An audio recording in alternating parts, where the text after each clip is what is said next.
How is it that you can be on a personal development journey and read hundreds and thousands of books? And these are just the ones here, not the ones lining the floor and the corners and all the bedrooms in my house.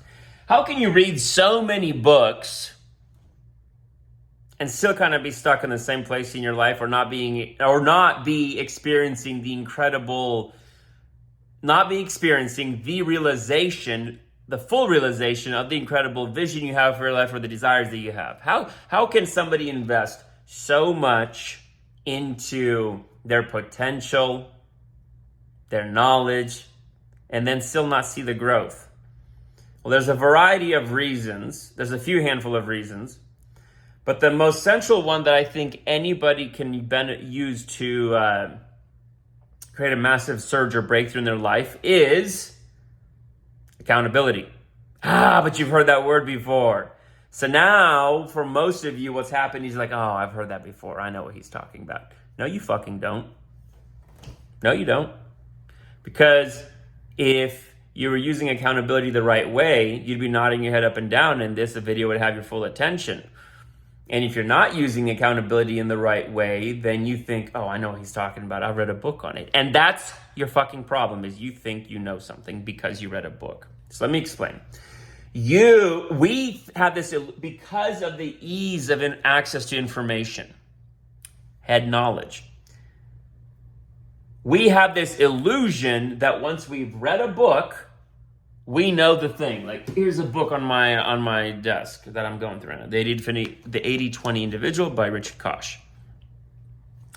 So when I read this book, the illusion is that I know something. Wrong. I have knowledge of something in my head, but I don't know shit. You only know something when you go implement it and get a result with it.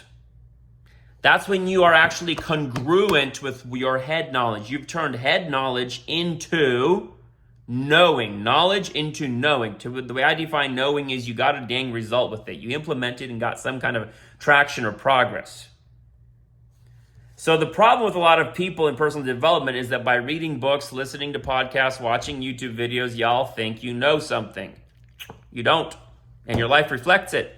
Which is why you get so miserable and pissed off, because you're mentally obese with all this knowledge, but your results anorexic because you don't know shit, because you haven't implemented. And so we have this this epidemic of illusion in our modern times because of the ease of access to so much information. And again, unwittingly and inadvertently, we think we know something. You don't. A really simple metaphor illustration of this that most of us should be familiar with is the following. Riding a bike. Now, you can look at somebody who knows how to ride. You can watch somebody ride a bike. You can see how it's done, and you know it intellectually. You have knowledge of how to ride the bike. But you don't know how to ride a bike.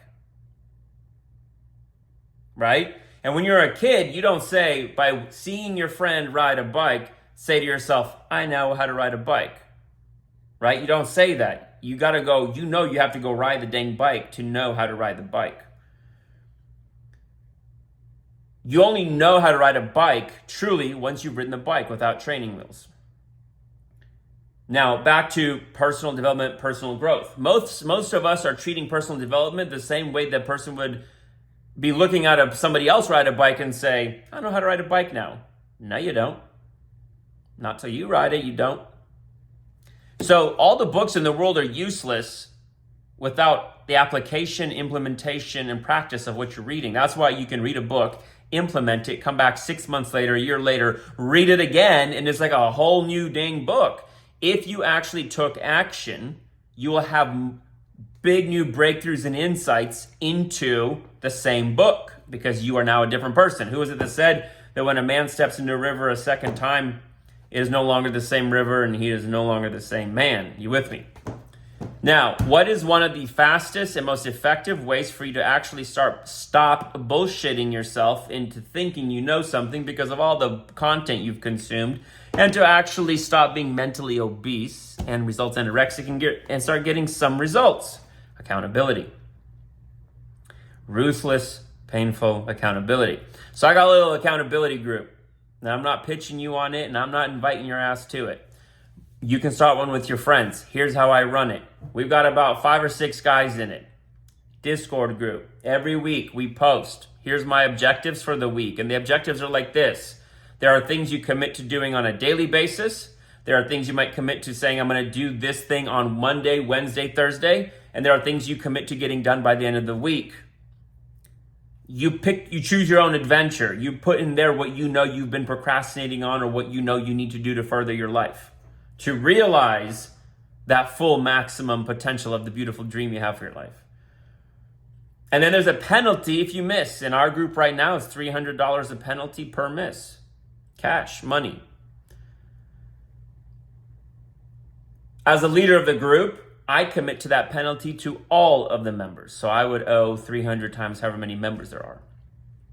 And if a member misses, then they pay me the 300 for running the group. You'd be amazed at how much shit you start getting done with even a small penalty like that. Now, you might be at a socioeconomic status where a penalty of $30 makes a big difference. Maybe you'll need a penalty of $3,000 or $30,000. I've got one motherfucking diabolical accountability program I'm planning on putting together someday and offering it to people. It'll be ruthless. It'll make you get shit done. But meanwhile, here's the best way you can get accountability to start implementing stuff. Pull together 4 or 5 homies. Each one of you contributing to a text thread or Discord group. Here's what I'm getting done. So it can be something for the week. Like I'm going to write 5,000 words in that book I've been procrastinating on or whatever it might be. I'm going to do 75 hard, whatever it might be. Or it might be like every Monday and every Wednesday, I'm going to spend 3 hours of deep work on X, Y, and Z. And then what we do in the Discord group is we post picture proof of the things that we did or links to the things we created. You got to show it. That's part of the accountability group. You can't just say I did it. Believe what you see, not what you hear. That's one of the mottos in the group. So that you got to post proof. So what will happen is on a Sunday or a Monday or an evening when you're feeling all motivated and inspired and your to-do listing and you're thinking about all the things you're going to do that you've actually not been doing for the last 6 months or year because you enjoy mental masturbation more than you do the actual implementation and the hardship of the work itself. Because that's what too much personal development in books without actually implementation does develop, is this myopic desire for just more information, which does nothing. But when you're in that creative flow and you're feeling all good and daydreaming about the future, you make some commitments publicly in that small group. And then you actually got to go act out on it. You'll be amazed at what that starts to bring up for you in order to execute, in order to get shit done. And you'll very quickly start developing personally. And before you know it, you'll be riding a bike. And then you're going to be like, finally, I'm turning this knowledge into results. Finally. And you know what's going to happen? You're going to be a much happier person. Your self-respect and self-esteem is going to go through the roof. Okay? I'll end it with this. The root of depression is a lack of expression. And lack of self-expression and expression in your life, you expressing the things you want to create, fulfill, achieve, is caused by a lack of self-esteem. And where does a lack of self-esteem come from? Lack of self-respect. One of the fastest ways to start building your self-respect is by doing what you say you're going to do and start taking action on all the shit that you've been telling yourself for years you're going to do. And I don't care how spiritual or untethered souled you are. Nitty-gritty, full contact sport, basic accountability will force you to move the needle in ways that no kind of over-spiritualization or intellectualization ever could. And by accountability, I mean telling a group of people that you're going to do it and then owing them money, painful amounts of money, if you miss a certain milestones or to-dos within a certain time frame that you commit to. So there's an actual penalty. And that's actually just a metaphorical and microcosmic example of what you've been doing to yourself and will continue to do to yourself for years if you don't start taking action properly. Is right now it costs the guys in my group $300. Ouch, ouch, right? Little ouch. But not taking action consistently is actually costing each one of them $3 million, $30 million, $300 million in the potential of building a business, becoming wealthy, becoming rich, realizing their dreams. It's costing them so much, and that's just the money example, but it's costing you so much more every time you fail to take action. Self-respect, self-esteem, joy, fulfillment, relationship opportunities, right?